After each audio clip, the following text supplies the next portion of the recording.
Warren Buffett is making $3.6 billion in dividends from just 4 stocks, and Berkshire Hathaway is expected to make $6 billion in annual dividends overall. That is a lot of cash flow. In this video, we're going to figure out how us regular investors can replicate Warren Buffett's success by reinvesting our dividends with something known as the dividend snowball strategy. And I'll show you what happens over the years thanks to compound interest, so we can find out exactly when our dividends rocket to the moon. I have no idea what I would do with billions of dollars, but what I do know is that Buffett's success is not an overnight thing, and it is a proof of concept for us dividend investors. It means that if we follow the right principles, we too can generate a ton of dividends from our own personal portfolios and take advantage of the dividend snowball. When you first get into dividend investing, most of us generally chase the highest yield we can find. I'm guilty of that. I ended up getting burned because most of those early investments were obviously yield traps. I like to think of those early failures as market tuition. Eventually, you learn your lesson, and then you start finding stocks and ETFs that offer a safer and more sustainable dividend, maybe even some capital appreciation as well, but they're not nearly as exciting. Sometimes the dividends are literally pennies. Remember, our friend Warren Buffett is set to make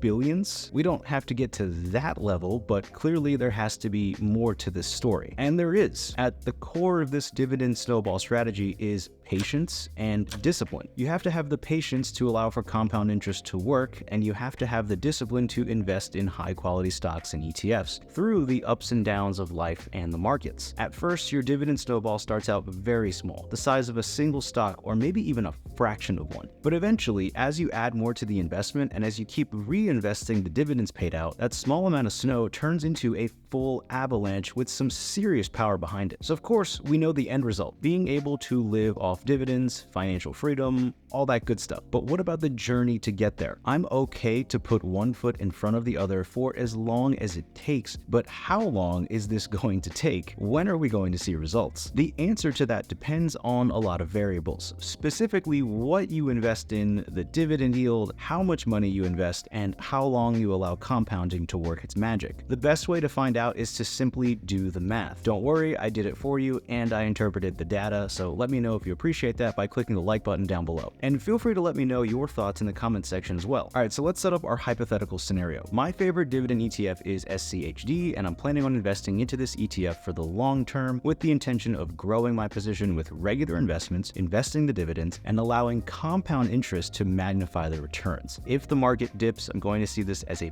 buying opportunity, and if the markets rip to the upside, I make money and will continue to dollar cost average in. Since I can't predict the future, I'm going to use historical data for SCHD to plot out the future projections. SCHD has a growing dividend, and the most conservative growth rate I found was 3.77% year-over-year growth. From this chart, we can see that some years compared to the previous years, SCHD's dividend grows close to 20%, but the lowest on the chart and most recent is what we'll be using for our calculations. I would rather err on the lower side of this, especially since this is just a hypothetical calculation. From an overall returns perspective, SCHD has grown on average year-over-year by about 12% since inception, and we'll be investing an initial $1,000 and another $1,000 a month, or $12,000 annually. So with these pieces of data, we can start calculating future portfolio projections using this calculator from hucalc.org, and we're not calculating taxes into these projections just to keep it simple. Remember, the exact numbers aren't really what we're looking for here, and we won't get them since we can't see the future. We're looking for dividend investment milestones and when they occur. In our first projection, let's see what happens over 10 years. All right, so the first thing I looked at when I saw this table was the end balance after 10 years at around $233,000. Now that sounds like an impressive amount, and it is, but remember, that is by and large from the growth of SCHD, right? I mean, at around 12% a year, that means that in about 10 years, our investment should effectively double. It's not an exact correlation since we didn't invest all $121,000 we put in at one time, but from a high level, I would be expecting about a 2x return, assuming everything performed as expected. Overall, not a bad return, but not exactly earth-shattering results either. But because of the fact that we didn't start out with all $121,000 invested from the beginning, we can already see the effects of compound interest, even though it may not seem like it's happening. But here's another interesting point that can easily be missed. The first significant signs of the dividend snowball begin to appear between years 4 and 5. The investment goes from around $40,000 to $60,000. Remember, we only put in $12,000 in a given year, so we are up $8,000 more than what we put in a single year, not including reinvested dividends. This same effect can be seen between years 1, 2, and 3 as well, just to a smaller degree. And of course, overall returns do play a factor in that as well. So already we're seeing results, even though it's not super obvious. Let's jump to year 20. Remember that $233,000 from year 10? Well, it's had some time to compound, and since we continued to add funds year over year, year 20 is significant because the position is now in 7-figure territory. Congratulations, you are a millionaire. But did you see what happened between year 19 and 20? An increase in almost $127,000 in 1 year alone, which is more than we invested overall in the first 10 full years of investing. Huge milestone. This means that an overall investment of $241,000 over 20 years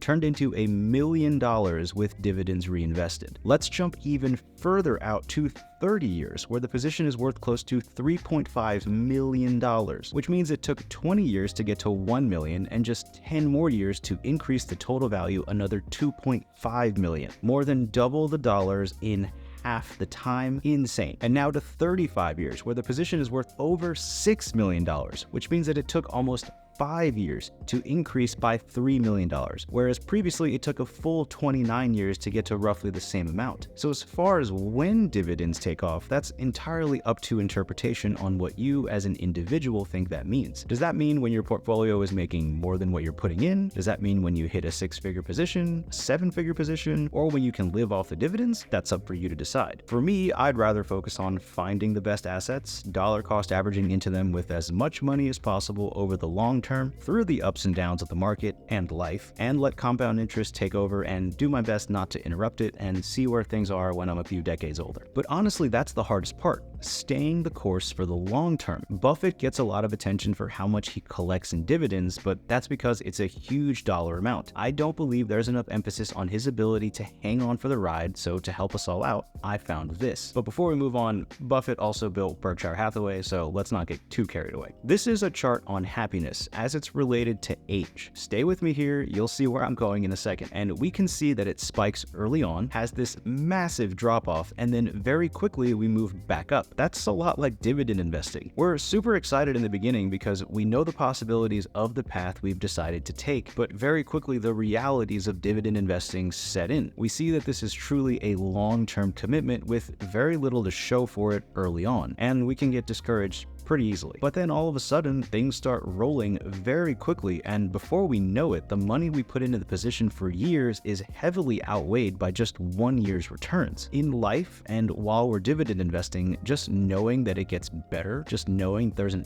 upside right around the corner can be the thing that keeps you going, and I just wanted to share with you some data and interpretations that show you that it's not just all at the end for dividends where the rewards are. There are some major milestones that occur even as early as year 1 and 2, all the way up to year 35 and beyond. So if you're in the valley of despair on your dividend journey, remember to look back at your progress. It's probably bigger than you think, and remember the future looks bright. Now I know that some of us want to speed up the process, so a big takeaway that we can gather from the data is very simple. Investing early and often into the right assets will have larger effects as time goes on. So we cannot speed up time, but if we were to contribute more dollars early on in the journey, they compound more, which can speed up the growth of the portfolio and help us reach our investing goals faster. And for reference, in our example, doubling your monthly investment gets you to a portfolio over $1 million about 3 to 4 years faster. So it still takes time, but it can be worth it for investors to consider ways to bring in extra income in addition to living below our means and investing the difference. If you found value in the video, be sure to let me know by clicking the like button. We talk about money on this channel, so if you're interested in more content, feel free to subscribe. Thank you for watching. I'll see you in the next video, and of course, good luck in the markets.